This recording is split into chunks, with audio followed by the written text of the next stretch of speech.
که څه هم له پاکستان سره له څو میاشتو لارې تړل سوي، خو د کندهار د سوداګرۍ خونې مسؤلین وایي په 1404 لمریز کال کې د پاکستان ترڅنګ د منځنۍ اسیا هیوادونو قطر، روسیې، هند او نورو هیوادونو ته له کندهار څخه نږدې 23,000 ټنه انار صادر سوي دي. دوی وایي اوس مهال دلته په کندهار کې هم له تیرو پاتو انارو څخه استفاده کیږي.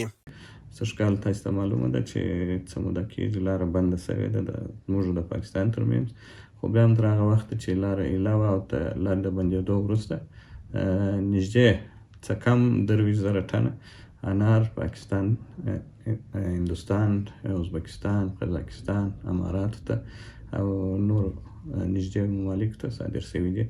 باید ووایي چې الحمدلله اوس زموږ انار په داخل کې هم د هغه څخه استفاده کېږي. د کندهار څخه تقریبا 23,000 ټنه انار موږ پاکستان هېواد ته، هندوستان هېواد ته، دوبۍ ته، سعودي عربستان ته، مالیزیا ته او دغه ته قطر ته، ازبکستان ته دا انار صادرات سوي دي انشاءالله او په بازارونه یې سم وه.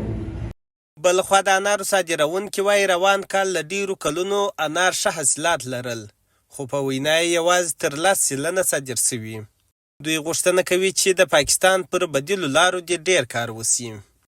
د انارو ښه ښکار سم وه، د نورو پر کلو په پرتله ښه ښکار انار ډیر سم وه، خو دا و چې لارې بندې سولې په 100% کې 10% پاکستان ته وارد سوه، نور د دې پاته سوله.